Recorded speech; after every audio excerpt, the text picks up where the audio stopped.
Hey everybody, Mike Rhyner of Your Dark Companion here to talk to you about Al Maximo. Football, soccer, F1, they are our Spanish language show. It features Victor Villalba, the Spanish voice of the Dallas Cowboys and the Dallas Mavericks, and Carlos Nava, ESPN Deportes reporter of NFL, MLB, NBA, boxing, and soccer. They give the majority's look at sports and all that implies. They are Al Maximo. Check them out at patreon.com/Sunset Lounge DFW. Nobody would have thought that I would be the one. Rhyner, sports talk. Baseball, baseball, baseball, baseball. Oh, with the big mic. Oh, okay. All right, yeah. Okay, now I get it. We had a lightning strike, boys. What happened over there, Grego? We had a little lightning strike right outside the window. The Texas Rangers win the World Series. All right. Here's a tip for all these Americano League teams. Wait, you said tip? Yeah, tip. Okay. With a P. Keep jamming. The ticket, nothing but a big Gen X jerk-off set. This is a cool night or what? Although somebody would hear that and go, bullshit. I'm back, bitches.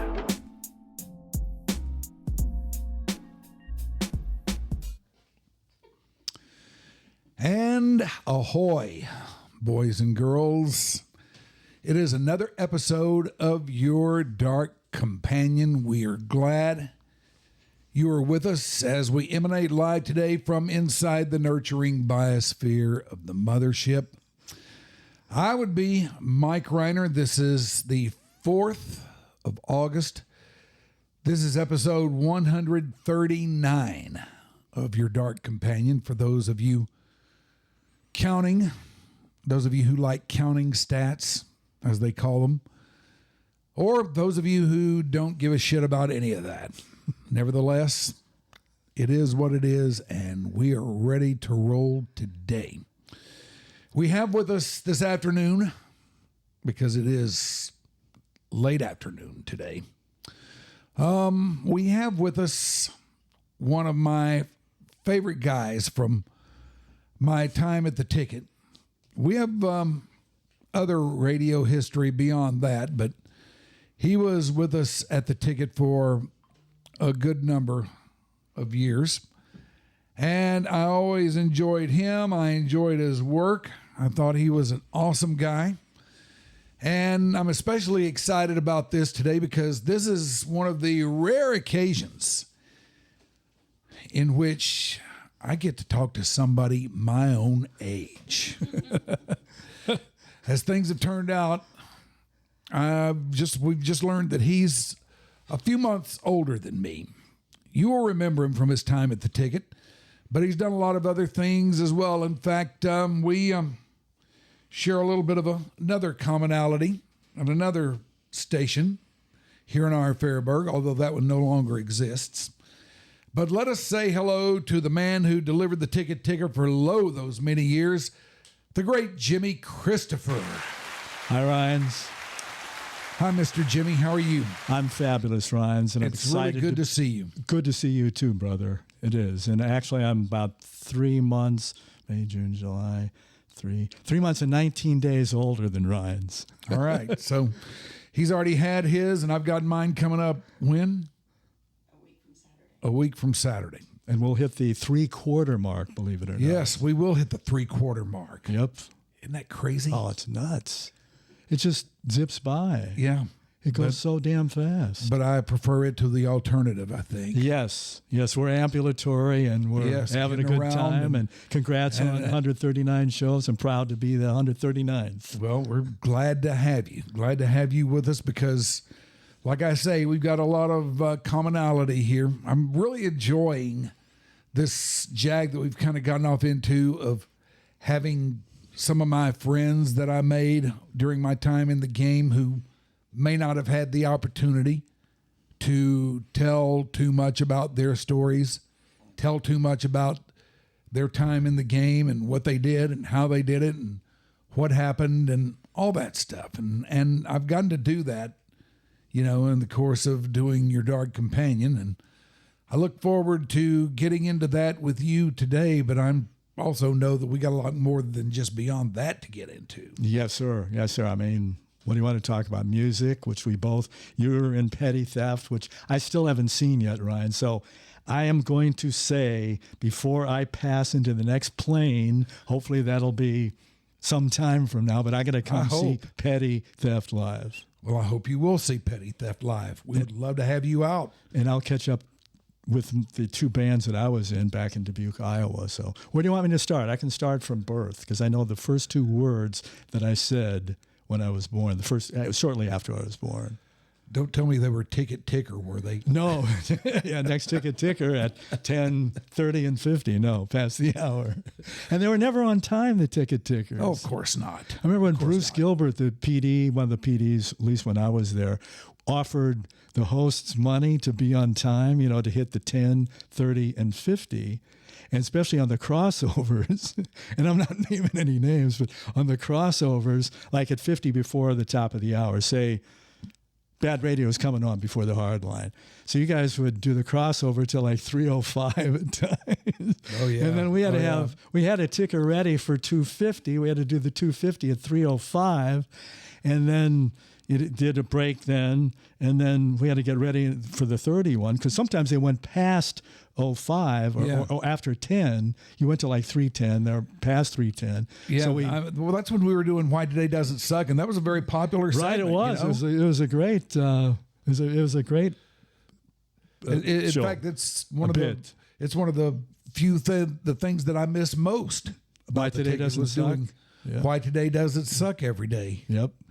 How's life for you these days, man? Doing great, Ryan's doing great. Thank you for asking. My wife and I, Corinne, we celebrate our meeting anniversary. We just celebrated our 33rd meeting anniversary in February and our 30th wedding anniversary. Actually, our 32nd wedding anniversary. It'll be 33 in February. And we celebrated our 30th wedding anniversary a couple months ago. So excellent. We're just happy together, as the Turtles used to sing, and just living a great life. Ready to. Did you meet her here after you'd come to this market? No, I met her in Cleveland. In Cleveland? Yeah.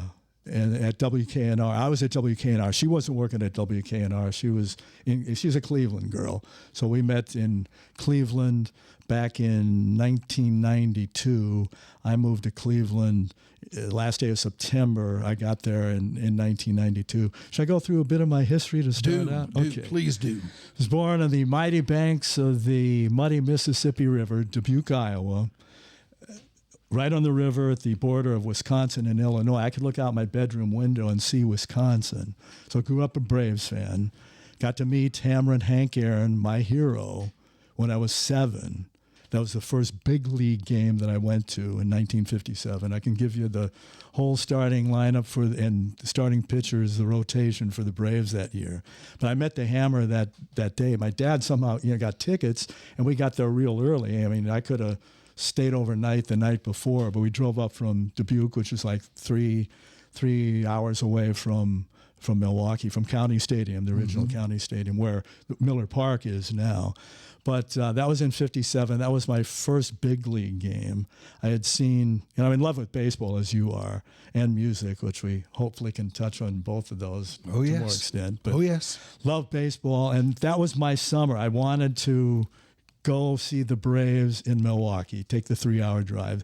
The sweet words that I'd hear from my dad every summer was, let's get some tickets and go up. It just, in the years we didn't go, I was going, oh, Dad, I don't know if I whined or cried, but that was what I looked forward to for the summers in Dubuque, was going to see the Braves, because I'd listen to... You remember your very first game?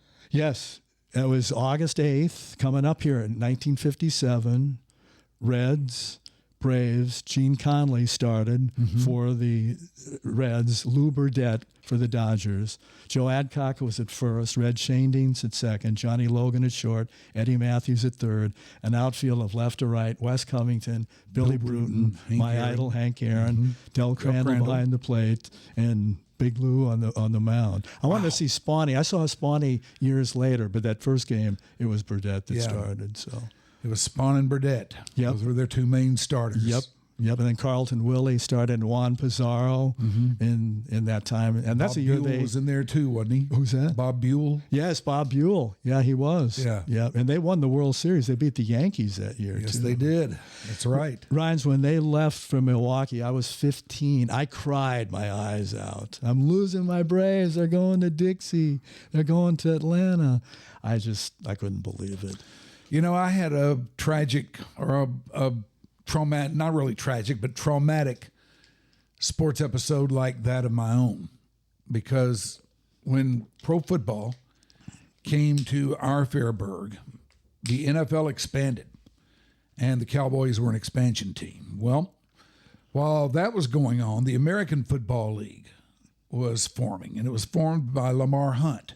That's right. Of the Hunt family, which was based out of here.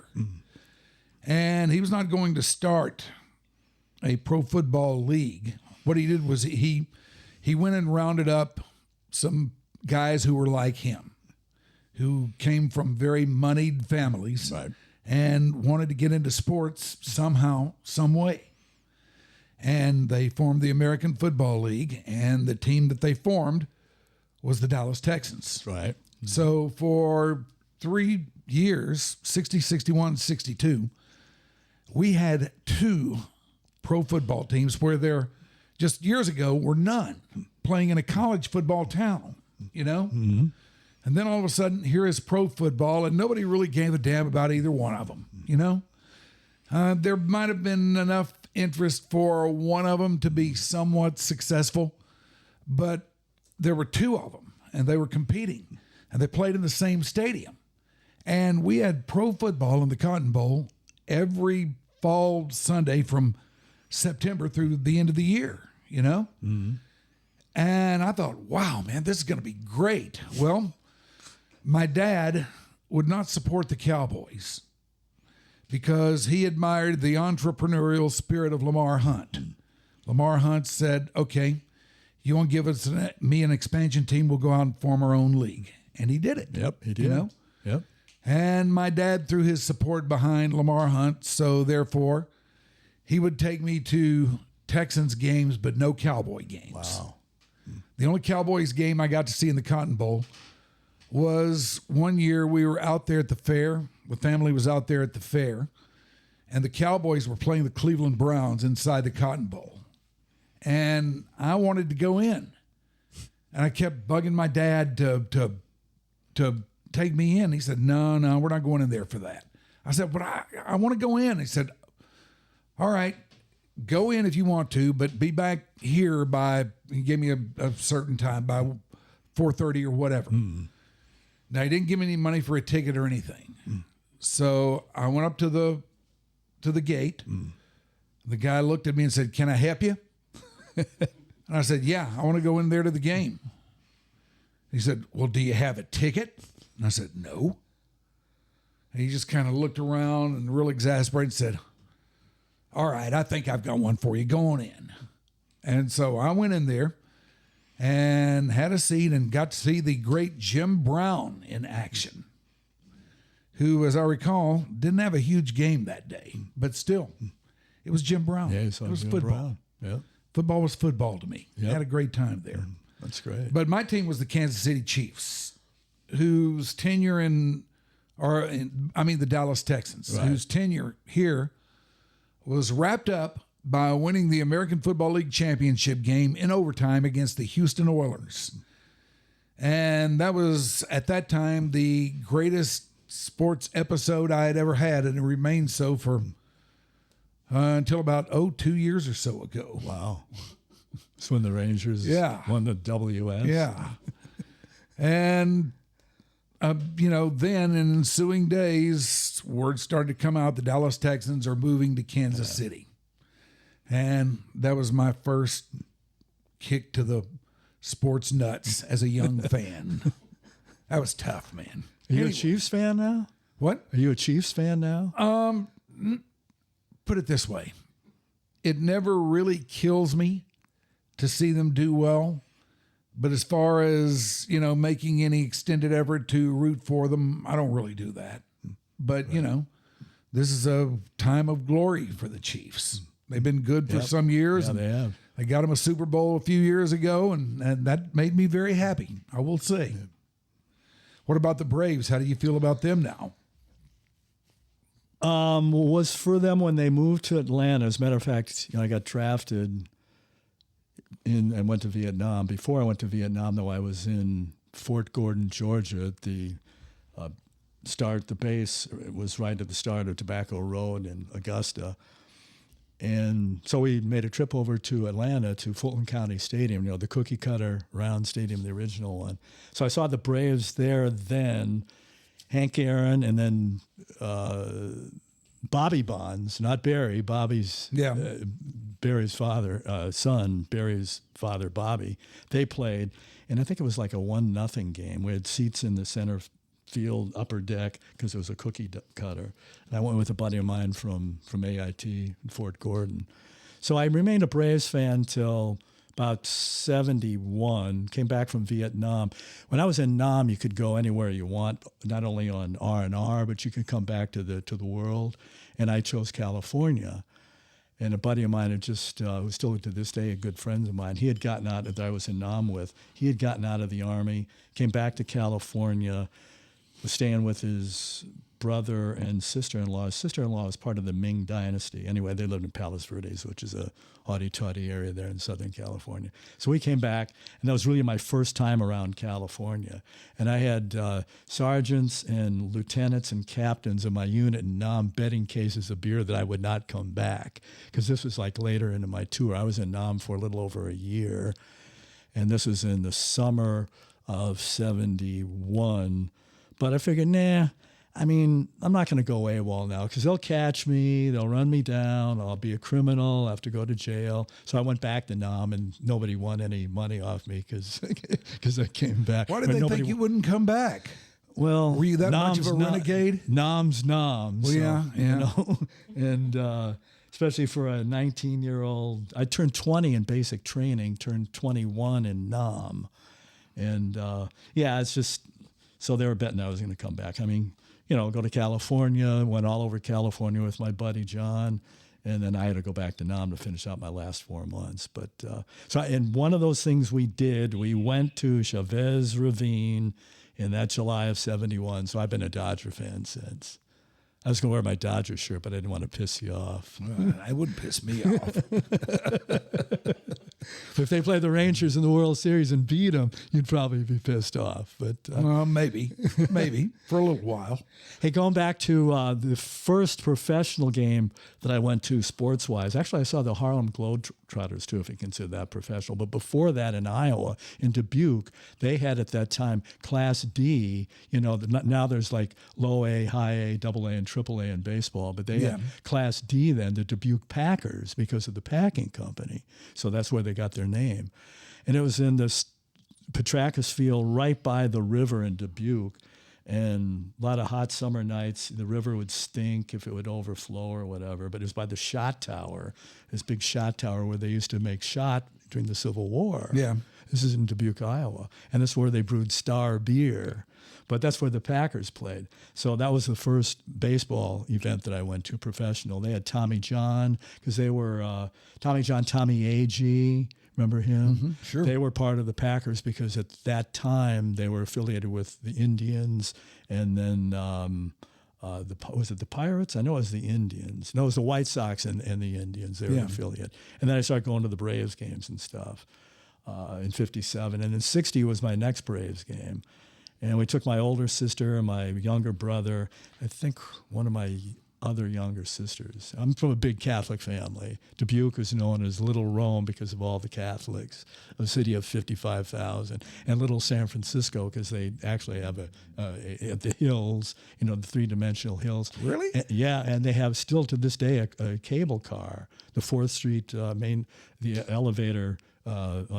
It goes up and down 4th Street. Well, you wouldn't think that about Iowa. Yeah, you go up and you go out to Dyersville and Epworth, where Field of Dreams. I have some good stories about Field of Dreams too, But so anyway, in 1960, we went to our second Braves game, and it was the Phillies, and it was raining. It rained cats and dogs going from Dubuque up to Milwaukee, and I was crying. I was going, no, we come all this way. I want to see the game. But the rains lifted, and I got to see my second big league game, my Braves, of the Braves. And they played the Phillies. But so I was actually weeping twice for the Braves. And 5 years later, cried my eyes out when they moved to Atlanta. Oh, man. That was tough. It is tough. You know? It's tough on kids, man. It is. You know, you grow up with these guys and you meet Hank Aaron. And then I later interviewed him when I was working with Steve Garvey. I was and Company, Steve Garvey and Company show on Extra in San Diego. So I met Aaron when I was 7. And I'm a 7-year-old kid. And he was 6 foot, 170 pounds, you know, lithe. And he had those 8-inch wrists. Yes. You know, and that's where he got all his power. That's where right. he hit 740 plus home runs. That's what they used to say about him. Yep. Because, I mean, he didn't have any butt. You know, that's where you get your power from. Yeah. But he was, you know, slim and with those big, quick wrists. And that's where he got his power from. And then I interviewed him later with Garvey in 1989 after meeting him in 57. Did you tell him about that? No, I didn't. I can't remember. And I don't know if we saved the tape then. I'd have to go back into my archives, but I think I did. No, you didn't remember, though. Yeah. But So what got you into the radio game? good question, Rhines. Music, sports, two things, especially sports. My first 2 words when I was 2 years old was how do. My mother would log all that. Again, 5 sisters, 4 of them younger brother, big Catholic family, so 7 kids. Mm-hmm. And so they'd log, you know, the baby books, and they'd, you know, your first words were how do. And I remember Philip Sharp, we were doing the Frisco Rough Riders, not Frisco Rough Riders, I did Frisco Rough Riders, but Frisco ISD high school games back in 15 and 16 it was. No, it was 14 and 15. And Philip I did a lot of games with him when I first came here to Dallas high school games, and he was a big fan, you know, of the ticket, so he knew who I was, obviously. But he remembered when I said that on the air once on the ticket, my first 2 words were how do. And I'd forgotten that I'd mentioned that on the air, but Philip brought it up and said, yeah, you said how do. So those are the first 2 words I spewed out. But to get to your question, always loved baseball, football, and basketball, and music too. So, you know, I was through that 50s era with Philly soul, soul music, Johnny Horton, Conway Twitty, you know, the country stuff from the 50s, and into Beatlemania and the British invasion. And that stuff was pretty neat, that music that I just mentioned, but the Beatles really hit me when they came out. You know, from then it was over. But music and sports, and I've been fortunate to make my living now after 50 plus years in this crazy business doing both of those as far as music goes.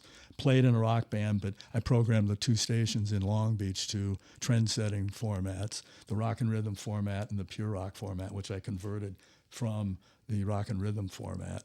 And rock DJing, I was a country DJ for a while too, and then, you know, all the sports stuff that I've achieved over the last 30 years. So that's what basically got into sports and my love of music. And I've been fortunate to make my living doing both of those at some point over the last 50 years. Boy, your story runs very concurrent to my own. Mine's not as varied as yours, but as far as how you got to where you wound up and what drove you to do it, I mean, it's almost like parallel lines between the two of us, because all those things that drove you toward it are what drove me toward it, you know? Mm-hmm. And now look at us. Yep.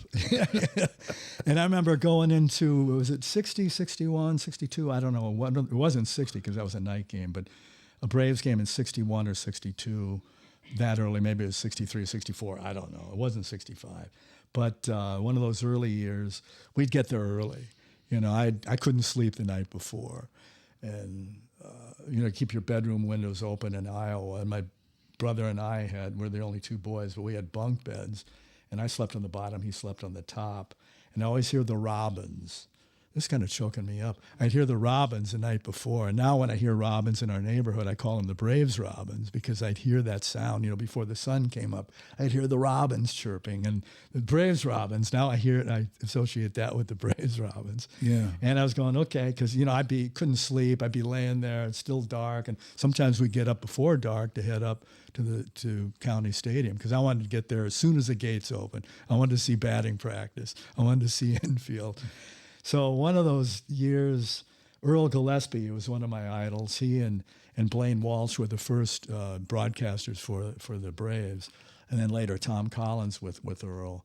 But they were coming in just as we were coming in, and we came into the gate. We had our tickets, and they had their passes, and he stuck out his hand and went in. And how many times I've gone into the ballpark, into Angel Stadium, into Dodger Stadium, into Municipal Stadium, into the Jake in Cleveland, or all the major league ballparks I've been with a pass, and I flash back to that day when I saw Earl Gillespie, giving his pass to the guy. I was going, it'd be kind of neat if I did this. Yeah. I'd sit there and look up into the booth and see him, and all the Dodger games I went to and saw Vin. Got to meet Vin 2 times. Oh, yeah? Once here, and then once when I was in L.A. I spent a lot of time in Southern California in L.A. and Long Beach, and that was the first time I saw him, and just a great guy. And I saw him at the ballpark when the Dodgers came. I forget what year it was, but they shortly after they started interleague play. Yeah. And the ticket booth was right next to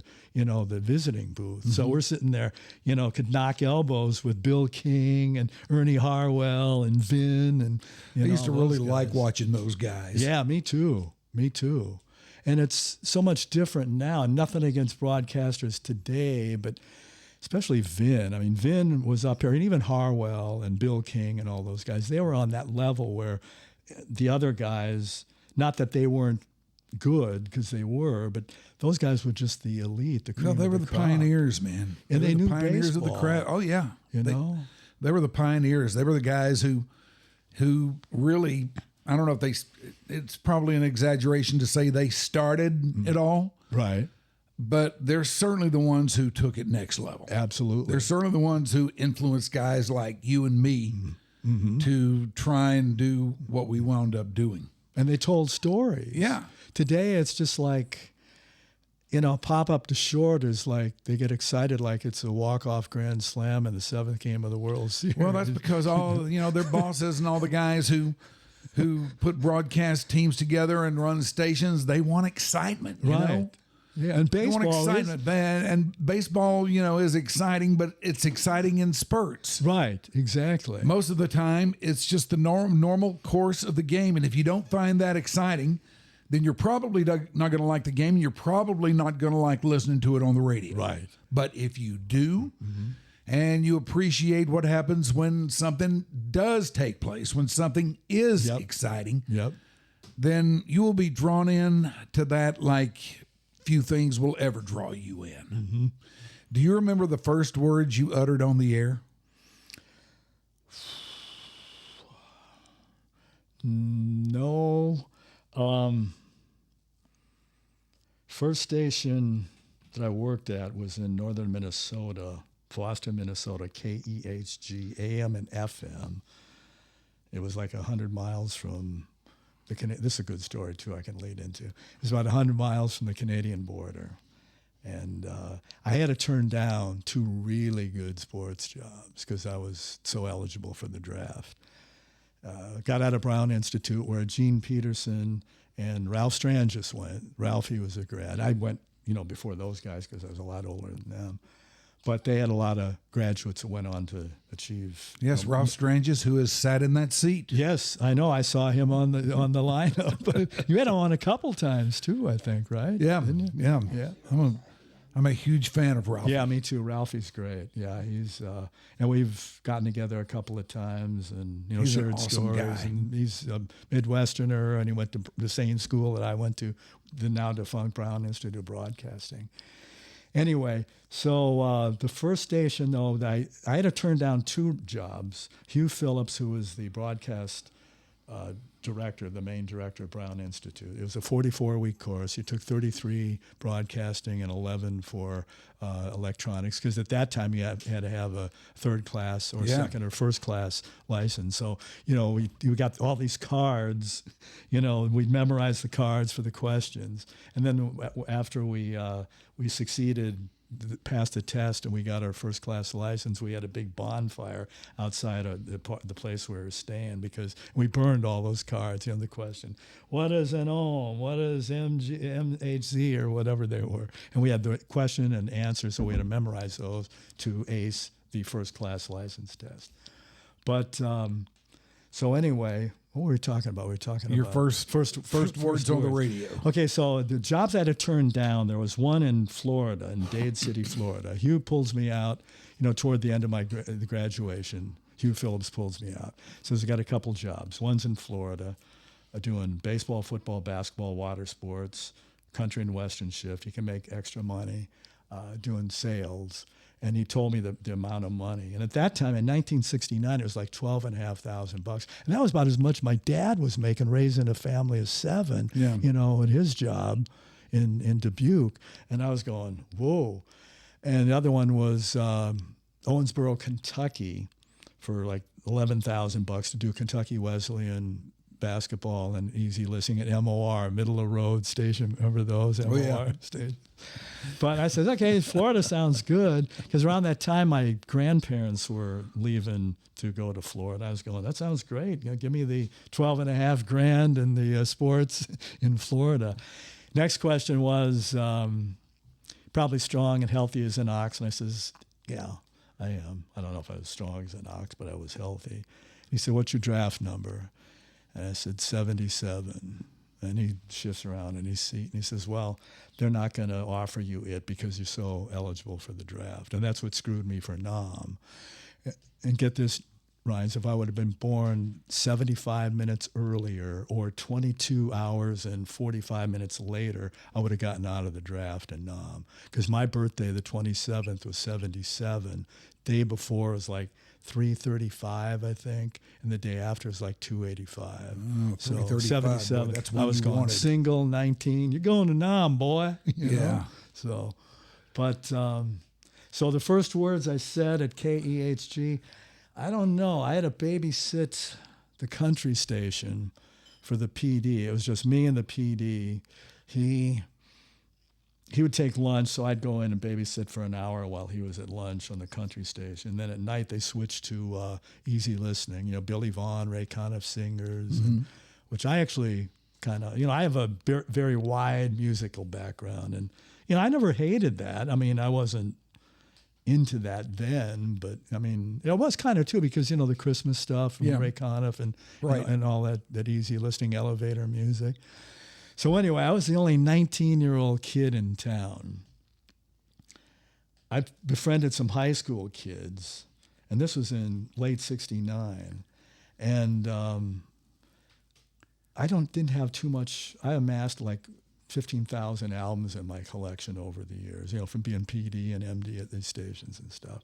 At that time, though, I didn't have any. I was just getting out of radio school, living in a boarding house in Boston, Minnesota, a town of 5,200, talking to these teenage kids, these high school kids. But they lent me their records, and I said, I tell you what, if you give me your Hendrix, your Dylan, whatever, I'll play them at night on this easy listening station. And I would do that, and they would tune in and listen. And I never got busted. Nobody ever said anything to me.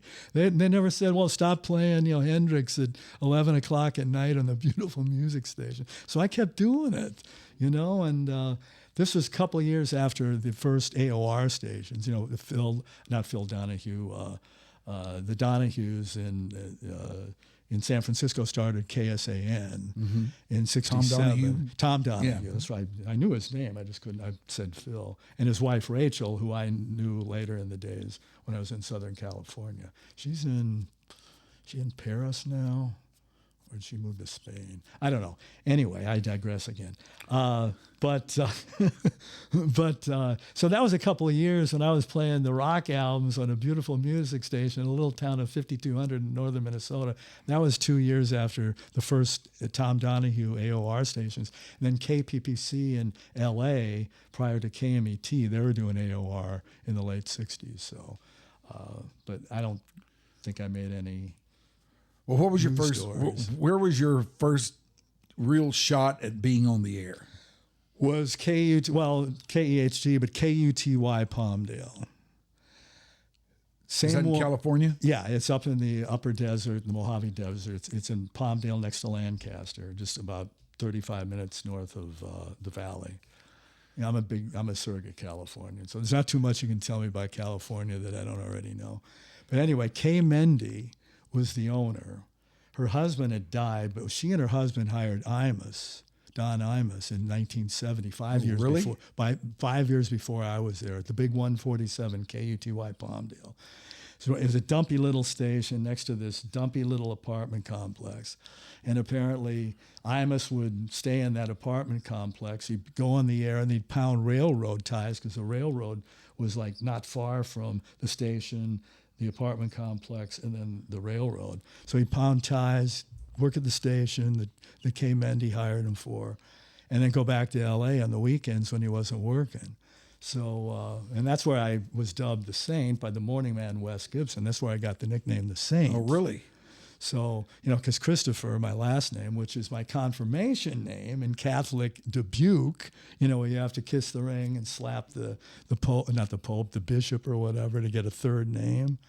So I officially dropped my last name when I got married to my Hungarian, Ukrainian wife who had a name about like, what do they say, eye chart, a name that long. And so I officially dropped my last name and just became Christopher. But at that time in 75, Wes started calling me the Saint.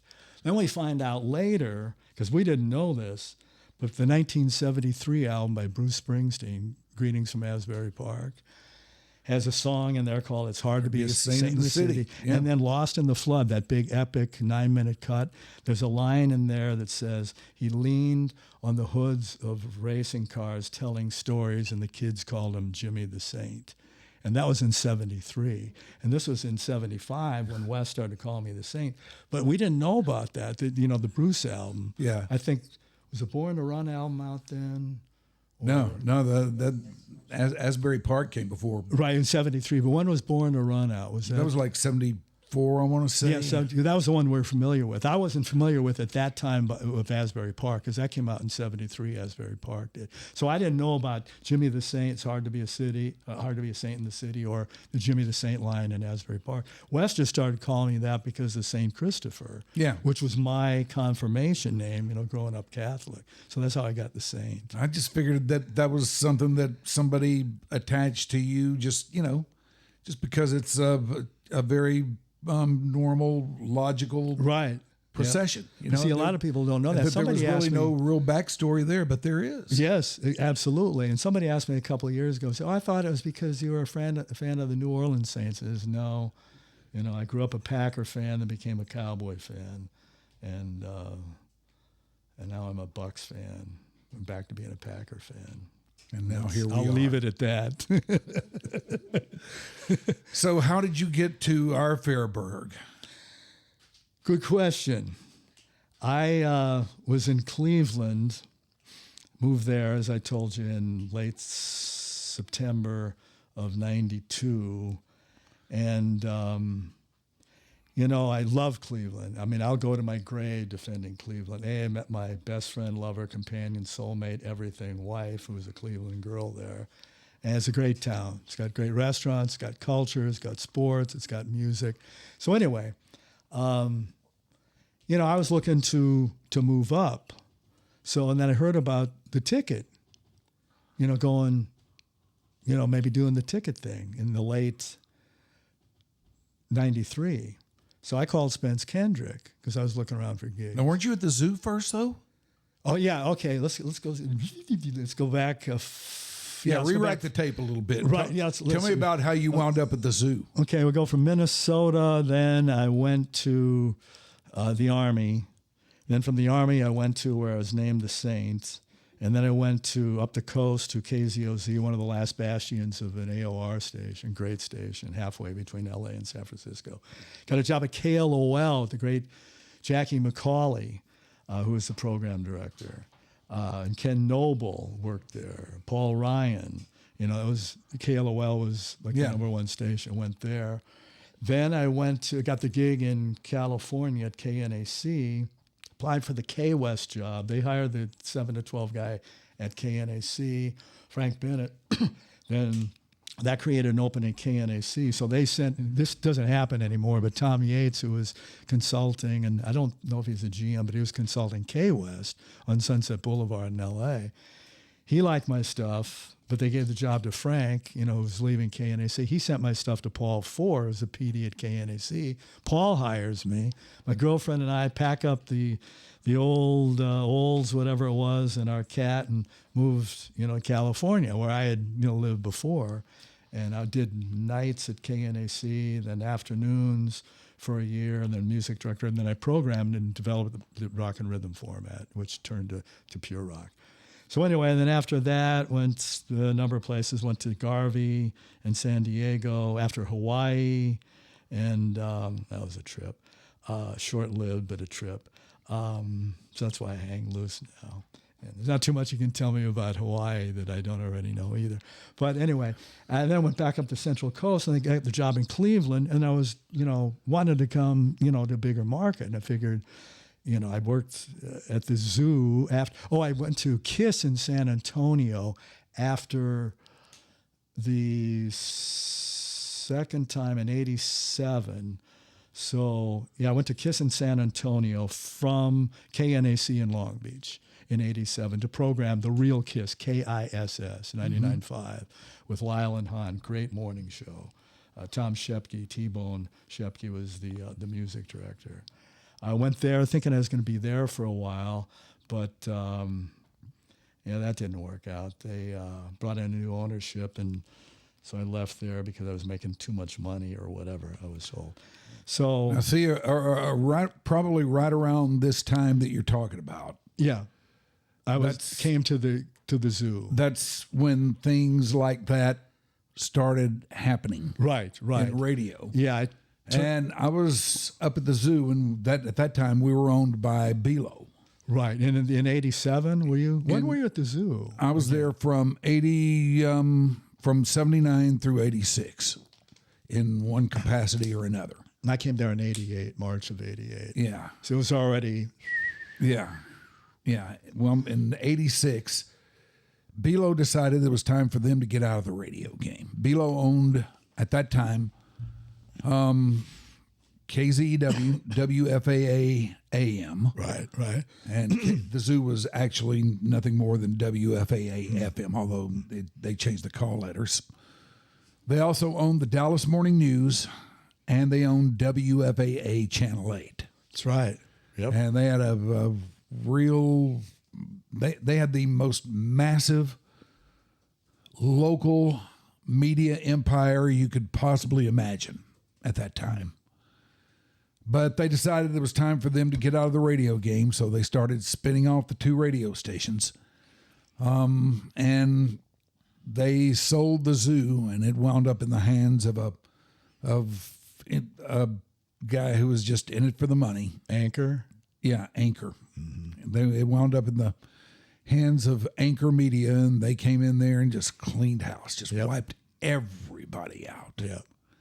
And that's what happened to me there. Right. And about that time was probably when you wound up there. Yeah, I came from KISS after I got blown out at KISS, or I asked to leave. I almost went to Corpus Christi, the rock station down there. NCN, wasn't it, in Corpus? But I had an offer from David Grossman, who was the PD at the zoo. And it was, I tell you, Ryan, that was, what a cockamamie shift. I did 10P to 3A. And this guy was anti-computer. This is in 1988. So I had to handwrite every frigging show, from the sheets, every hour of every music for every hour of every show. Yeah. I'd get off the air at 3 and do complete the next day, and then go home and sleep, and then do whatever, and then get up, come back in at 10 p.m. to 3 a.m. I spent years doing that too at the zoo. Oh, it's ridiculous. He couldn't put he didn't like the cards there and stuff, but so it had to be cards. But I was going, you got computers, just put all this on a computer. So anyway, he left. When I was there, computers weren't even a thing. Right, and they were coming into vogue a couple of years later. Out there in the distance somewhere. Exactly. So he left. They brought in John Roberts, the late John Roberts. He was the PD. He put me on 6-month notice, but took me off 10 to 3, made me afternoon drive, which I felt I was accustomed to. It's one of the reasons why I always wanted to do the hard line, because I always considered myself an afternoon drive guy, But that's the only shift that I did mornings with Dunham and Miller, and then of course middays with Chris and Rocco and Norm and Bad Radio, but never the hard line. So anyway, we'll get into that here in a little bit. But I wanted to, I became assistant PD for 6 months because I had the programming experience from KNAC and KISS, but they brought in John Roberts, and he came in and brought in his guy in September. He says, well, when this guy's contract runs out, I think he came over from the Eagle. John came over from the Eagle, I believe, and I forget the guy's name who came in. So I went back. I was out, and then Roberts left shortly after that, and they brought in another guy that did part-time at the zoo. And it was, like you say, it was going sliding all the way down, going to the toilet. Sliding away. Yep, sliding away. And then after that, I went to Hawaii in early '89. But how long were you there, all told? Less than a year, but I think it was 8 months. Yeah, because I do remember your name. I mean, I didn't know much about what was going on up there. Just about everybody that was there when I was there was gone. Right. Right. So. Yeah, and I came there in March, and then part-time around the holidays, and then early January I went to Hawaii. And then when I was in Cleveland, I was wanting to move up. I was still a big Cowboy fan then. I was thinking, cool, let's go back to the Cowboy market, a sports station. Yes, sir. So I got in touch with Spence. He called me, liked my stuff. Week later. Spence did? Yep. Wow. 1 week later, this was like around Thanksgiving. This was right before, Spence called me right before the Leon Lett snow game when Ashley recovers her own fumble at the 10. Guys, I can't keep my shit together. That's okay. On a good day. So happy Monday to me. That's right. It is Monday. Happy Monday, Ashley. A lot of us can't keep our stuff together. Let me take 1 second here and do the dreaded mid-show read, if you don't mind, cool. Mr. Jimmy. Because I got we'll tease the Rhyner line coming up, the Rhyner story coming up. I do not have the dun, dun, dun, so there it is for you. All right, That's there good. it is. That'll work. But let me ask you, there are a lot of people out there walking around this world and they're in pain. They got something wrong with them. They don't know what it is, or they do know what it is, but they can't go to the doctor. Or they fear going to the doctor because they fear getting bad news, or maybe they just can't afford to go to the doctor. Whatever the case may be, they're walking around in pain. Now, if this is you, what if I were to tell you that you could be free of pain, anxiety, sleepless nights, all this bad stuff that goes with it? And what if you could do it naturally? Well, believe it or not, there is a way. There is a path here. The CBD House of Healing is what we're talking about. That is a women-owned CBD boutique. They would like to help you out. They can help you out. They've helped me out. If they can help me out, they can help you out. They carry only products from their lab made to meet the highest standards and of quality and purity.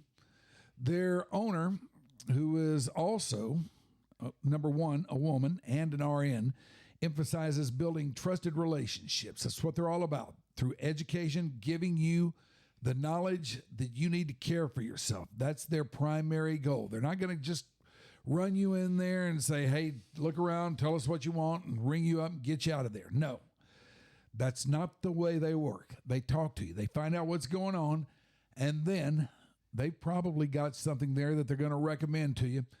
And if your situation is like mine, you use the stuff they recommend, you will feel better. They have helped me. If they can help me, I know they can help you. Find your relief from the aches and pains, the emotional stress and anxiety and drain of this world, and sleep again. The CBD House of Healing, go to cbddallas.com. They're at 8550 Plano Road, Suite 101. That is in the northeast quadrant of the burgeoning intersection of Plano Road and Northwest Highway. Begin your healing at the House of Healing. All right, there you go. I'm sold. I'm going. I'll be back in, how far is that? I'll be back in a half hour. You can get there in less than that. That's all you got today, Mike. All right, 15 minutes. All right, so now let's get back to your experience at zoo. At the zoo. Well, we completed that. Then I went on to, after that, went to Hawaii and then came back to California to be Garvey and Company's host, Steve Garvey, the famed Dodger, and then later Padre. Now, how did you hear that the ticket was even going on? When I was in Cleveland, I don't know. Were we up and running by then? No, it was prior to that. It was November 24th. It was when Kendrick called me, Spence called me. Then that Thursday, Thanksgiving, right after that or around that time, it was the ice game when Leon Lett, stupidly recovered the fumble in the end zone. Mm-hmm. The Cowboys got beat 16-14 by the Dolphins. I'm up at my friend's house with Corinne. We're engaged, but we weren't married yet. Watching that game and going nuts, going, how could you do that? You don't recover a fumble. Leon, or like Dale said, oh, Leon, whatever Dale said. But so anyway, I was, looking for gigs. I have enough rejection letters, Ryan's, to wallpaper my house, I think. They don't send them out anymore now, but, very seldomly do you get a rejection email. Yeah, I was always looking for that next step. I think I've got some of mine somewhere, too. Right, I got a whole file cabinet, row full of them. But so I'm always looking for jobs, and you know how it is. You're making calls, and then you couldn't text anybody, you couldn't email them. This is back in the the early 90s and stuff. So, yeah. Cell phones, the flip phones were barely a thing then. So anyway, I was connected with, a lot of people coast to coast. So I contacted Spence, he called me back. And then on December 1st, I just looked this up. It was a cold day in Cleveland, that late fall day on December 1st. It was about 40 degrees. And Mike Rhyner gives me a call. I was in my apartment in Cleveland suburb of Strongsville, or is it Royalton at that time, whatever. And we talked, and he said, love your stuff. We don't have any openings now. I'm doing a poor imitation of Ryan's, but that's okay. Anyway, where's Gordo when you need him? But I like your stuff. It's really good. But I'll keep you on file. Let's stay in touch. If we have any openings, we'll be in touch. So I was going, great. Because you were just a month away. That was in December 1st. So yeah. You went on what? January 24th. Yeah, 6-7 weeks later. Yeah. So. And then, so I kept in touch, and I was at KNR, which was the #1 station in town, music or spoken word. They were doing like 8/7s and whatever. We had the Browns. I saw Kosar leave and come to Dallas, and he gets his ring. After all those years, he comes to Dallas and gets a ring, is back up to Troy. Saw Nev Chandler, the great announcer, die. I saw Art Modell move the team, the Browns, to Baltimore in the dead of night. A lot of crazy stuff went on in the 4 years. I became friends with Belichick. That's why I became a Patriot fan, because I think I was the only media guy that Belichick liked. The Akron Beacon Journal guys, the Plain Dealer guys, they had the ass for Belichick. Yeah. They were out to get him, And he had Saban and Schwartz and Pioli and all those guys you'd see in the locker room because they were part of his staff. But, I got to know Bill a little bit off, sitting there with his feet like this, and but he was a completely different guy to me anyway. Off, out of the press conferences, he was great, affable, smiling, laughing, talking. Well, I've heard from others and read that if you can somehow crack the code, which, when he was up there with the Patriots, nobody ever could. Right. But if you could, he was a great guy and really a great hang. I don't know that. That's just what I've heard. It's always nice to me, Well, So here's testimony to that from Mr. Jimmy. Yep. I mean, I don't know if he would be now, but I mean, that was years ago when I saw him, but he was completely different than the persona he gave during those press conferences in Cleveland and, of course, the ones with the Patriots. So anyway, and then so I'd call Cat, who was producing the Hardline, and I was on the ticket air because I'd talk, there's a lot of Browns fans in the Metroplex. So I'd call Cat every once in a while. I became friends with Cat, Jeff Catlin. And I'd call him, and I'd be on the ticket and talk about the Browns. He'd call me and be on the air and KNR talking about the Cowboys, because there's a lot of Cowboy fans in Cleveland too. There's a lot of Browns fans in the Metroplex. So Cat and I were in touch. And then Mike Fernandez called me then. We came down, my wife and I came down. We had been married that spring. But in 95, we came down to see the Cowboys and the 49ers. Stayed at the Omni in Las Colinas, which is basically home to us now. Not the Omni, but Valley Ranch. And so anyway, Fernando calls me, offers me the midday gig. Says, okay, come to the ticket. It was a little less money that I was getting at KNR in Cleveland. So I passed.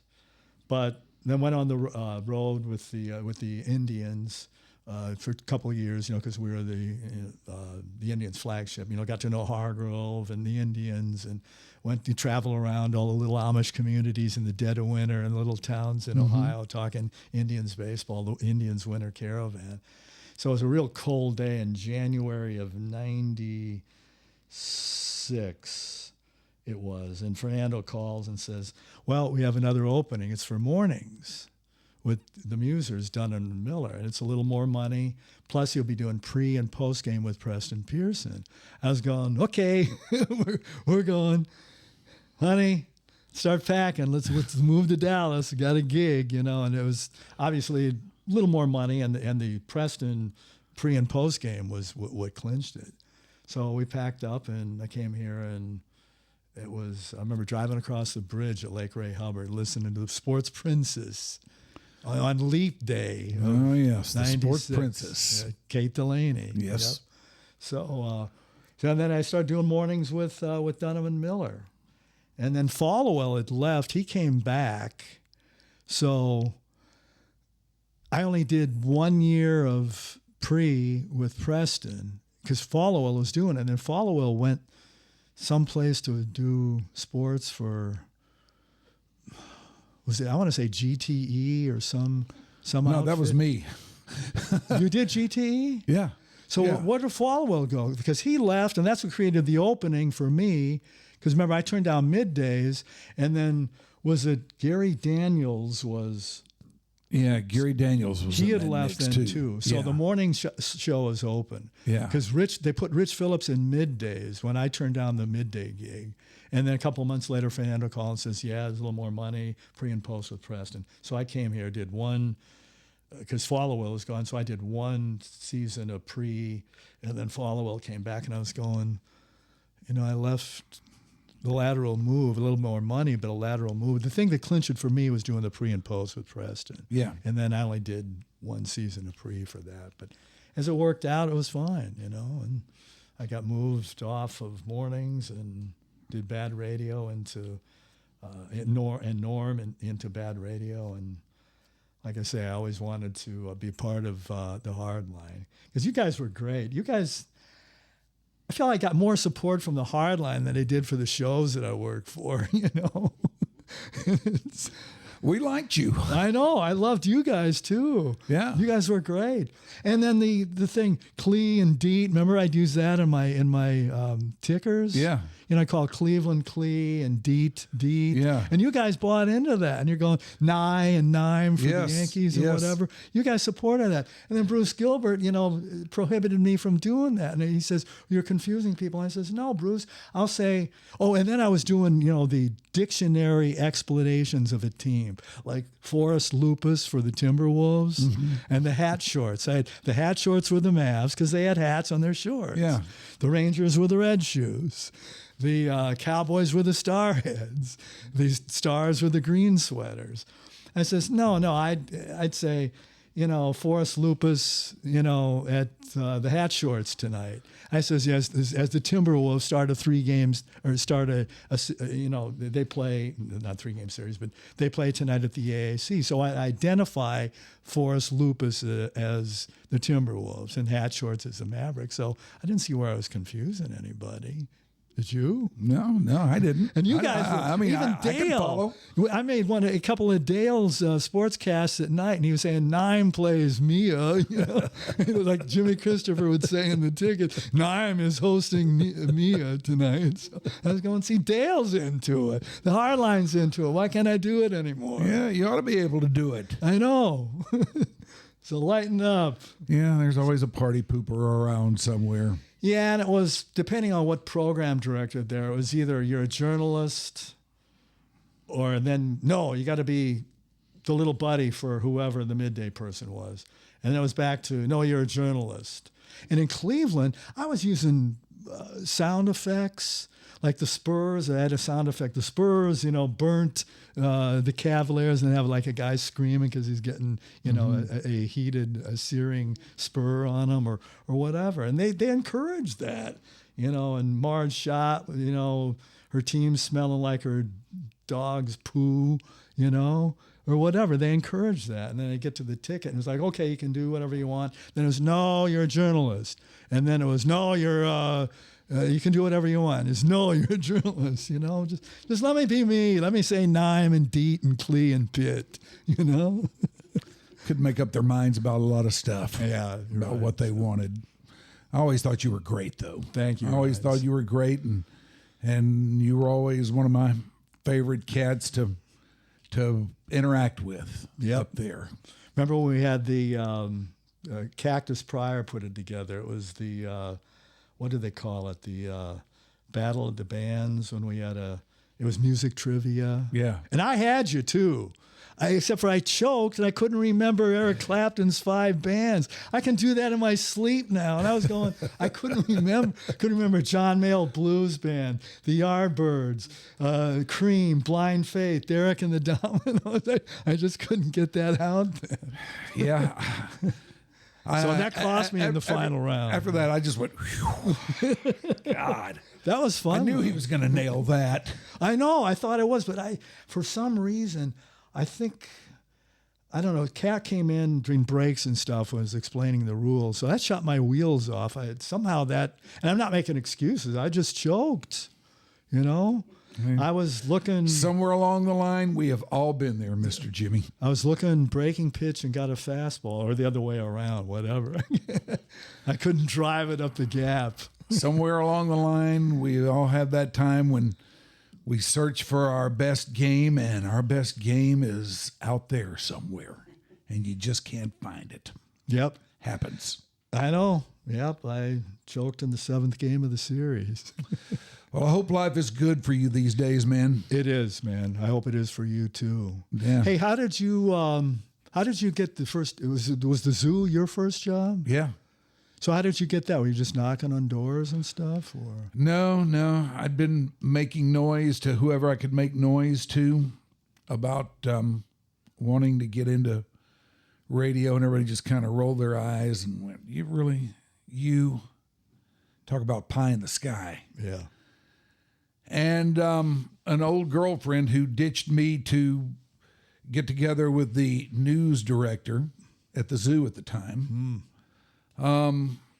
He was ready to give it up because he'd been there a long time. He was ready to go to law school, but he wasn't going to give it up quite yet. However, he needed somebody to do his shit work for him. And so she called me and said, hey, you want to do some shit work? Which is not going to pay you anything, but do you want to do it? And I said, hell yeah, I want to do it. And that was my entree. And once I got in there, I was willing to do anything for anybody at any time, day or night. You need me to take your car to get your tires rotated? Done. Whatever it might be, whatever anybody wanted me to do, I would do. And when they get a puppy dog like that on their hands, they take to him a little bit. Right. Yep. And I got in good with the program director up there, who taught me a whole lot about the rules of the road of the business. Mm-hmm. And after that, I just kind of made a place for myself. Yep. You know? Yeah. Just because I was willing to do anything. And that's when the classic DJs were there too. Yeah. Was LaBella there? Yeah, LaBella was there. Yeah. LaBella and Rhodey were there. Yep. They decided they needed a producer for their show, and they said, let's get him. He's willing to do anything at any time for anybody, so let's get him. Right. And that was my big break up there. Was Doc there, Doc Morgan? Doc Morgan was there, yes, sir. He was there when I was at the zoo, too. Yeah. How about Tempe? Tempe Lindsay. Tempe Lindsay was there. Yeah, she was there. They had the all-star crew then. Yep. And, man, some of those guys were among the best air personalities I've ever heard to this day. Yeah, absolutely. I mean, they were just flawless. Yeah. John Dillon was there. Mm-hmm. Michael Brown was there. There were just a whole lot of others. And, of course, LaBella. Yep. May he rest in peace. Yep, absolutely. God bless his soul. Yep.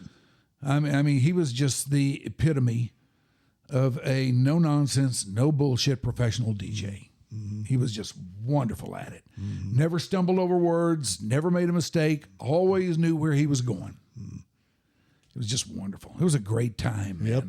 Yeah, it was. Yeah, you got to rock there. Unfortunately, at the zoo, it was like I say, it was once Anchor came and forgot to throw the anchor overboard, that I think dragged him down. Yeah, that ruined Get those anchors off ship, please. Thank you. That was my first jolt of the real world radio. Yep. Yeah, and I've been jolted a number of times. Not take it well. Yep. Well, Jimmy, thank you for doing this, man. I really appreciate it.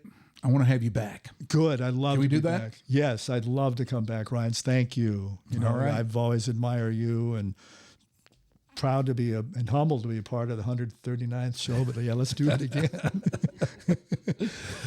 All right. Now, if you like what we're doing, what you need to do is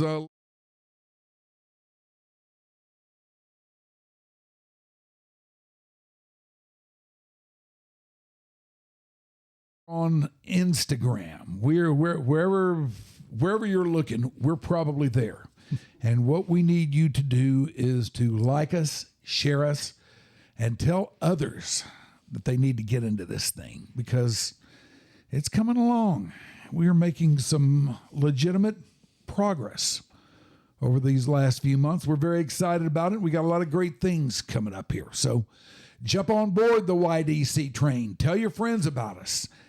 And get with us, man. Get with all we've got coming down here, because, like I say, it's an exciting time, to quote the words of a great man. All right, that is it for this week. Thanks. Which great man are we talking There's only one great man. That's Jerry. Oh, okay. I thought you were a great man. No, I'm not. I'm not. No, Fair. That would not be me. Okay. Thank you, Ashley. Thank you, Becca. Thank you guys for watching and being by the channel today. We will see you next time. Bye.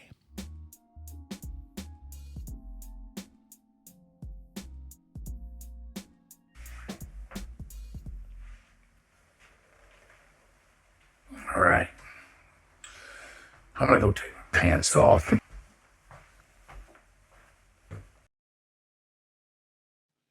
Your Dark Companion is a Stolen Water Media presentation.